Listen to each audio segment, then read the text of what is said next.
Now at 5, a standoff with Portland police on the roof of an apartment building. What police say led to a man spending 8 hours on a building's rooftop today. And hateful vandalism for the second time this week. Someone drew swastikas on the windows of the Oregon Jewish Museum. Plus, I saw the black car and I thought my life was over. After a horrifying crash, a woman in Salem says she's frustrated that police have not found the person who turned her life upside down.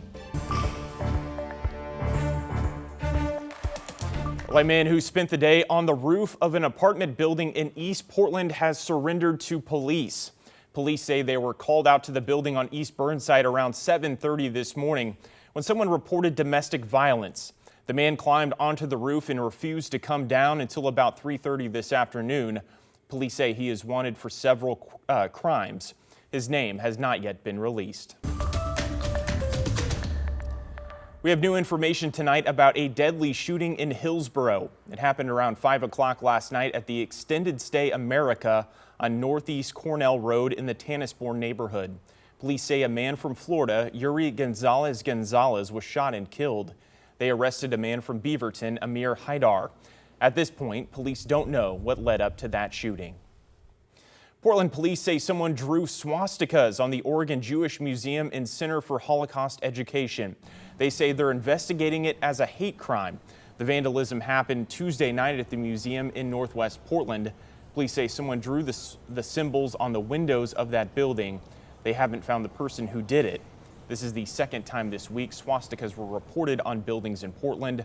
Someone drew them on the door of the Pulse Wellness Cooperative building in Northeast Portland. No word on whether those crimes are connected. A Salem woman says her life has been turned upside down after she was hit head-on in a crash on Sunday morning. The collision totaled her car, leaving her significantly hurt. The suspect is still at large. Jake Holter brings us the story. Jake? Yeah, John, this woman tells us that she feels justice needs to be served after surviving this harrowing incident. I saw the black car and I thought my life was over. Teresa Briggs sharing with us her experience being the victim of a hit and run. My life is completely turned. I no longer have a vehicle. I house at-risk youth. I can't transport them to and from their appointments. I'm scared to drive. In the early morning hours last Sunday, crews arrived on the scene of a head-on collision near the intersection of Broadway Street Northeast and Dr. Martin Luther King Jr. Parkway in Salem. Teresa taking us to the scene. I was on my way home heading from West Salem, and I'm driving, listening to my worship music, and all of a sudden I see a black car with no headlights and no license plate veer across the median onto my side head on, sending me spinning across into the oncoming traffic. What follows, Teresa says, is even more frustrating. Once their vehicle stopped, they took off and fled the scene. Salem police tell us they were told the driver of the car fled on foot. Officers searched the scene but did not find the suspect. The owner of the car, who police say was a passenger in the car along with another passenger, remained on scene. According to the police report, the passengers said they let a stranger who wasn't drinking drive them home from the bar and that they did not know his name, which police noted sounded improbable. The police report adds, quote, "Despite improbabilities and likely lies, I was unable to prove who was driving the vehicle at the time of the crash." I don't feel helped by the police department at all. They have not made any arrests. No citations were issued. At last check, Salem police say there are no leads on the identity of the driver. Their investigation remains open. A GoFundMe has been set up to help Teresa get through this difficult time. You can find that link on our website, kgw.com. Back to you. We are, of course, wishing her the best in her recovery. Jake, thanks so much for that reporting. Protesters upset about President Donald Trump's policies marched through downtown Portland this afternoon. A small group started gathering around noon in Waterfront Park for a rally they're calling Rage Against the Regime. I don't like that he's having ICE agents with masks just rounding people up. So that's not America. We need to stop that. Go back to the way we used to be. They started marching earlier this afternoon. The protest remained peaceful. Well, some businesses downtown tell us they're happy to see some protests come back because the protesters are giving them a boost. And we spoke with the community manager at the Midtown Beer Garden on Southwest 5th. She says they made safety plans earlier this year when they heard massive anti-Trump protests were planned for downtown. But not only have the protests stayed peaceful, they've seen a huge boost in business as well. It was amazing. We actually weren't quite prepared for it, but now that we're going on our third protest on August 2nd, we're ready. So what we discovered was that people will gather downtown by the thousands, and they will sit at our community tables, they will order food, and we need to order more food.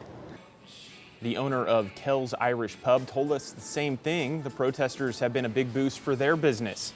But not everyone feels the same. Powell's Books says they have seen a noticeable drop in customers on protest days. All right, time to talk weather. It's been a mild day so far with comfortable temperatures on this Saturday.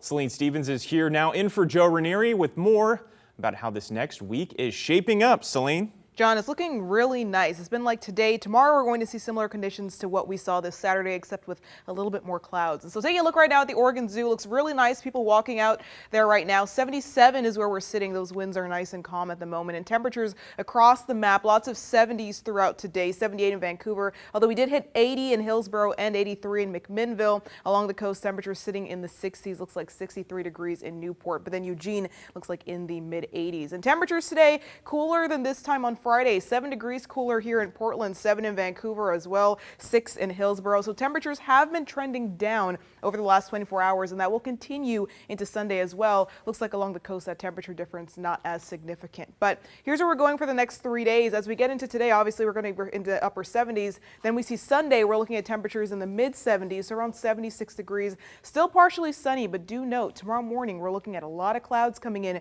They start to break up around noon. By the end of the day, we're partly sunny, but the day starts off a lot cloudier than today did. And then Monday, the 80s do return.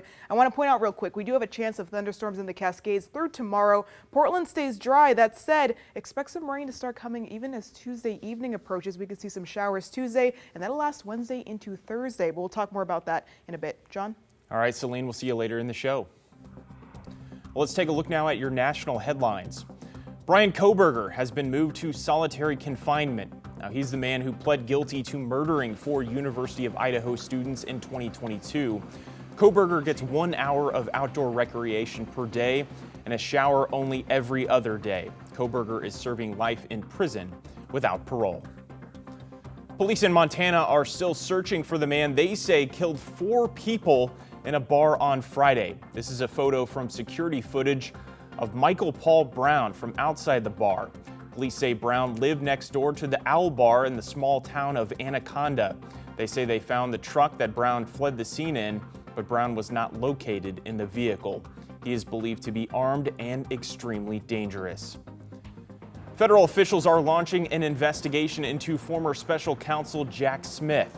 Smith is being accused by the Office of Special Counsel of violating the Hatch Act, a law that prohibits government officials from engaging in certain political activities. The independent agency is separate from the special counsel's office formerly led by Smith. Republican Senator Tom Cotton of Arkansas accused Smith of, quote, unprecedented interference in the 2024 election. So far, no specific evidence of wrongdoing has been presented.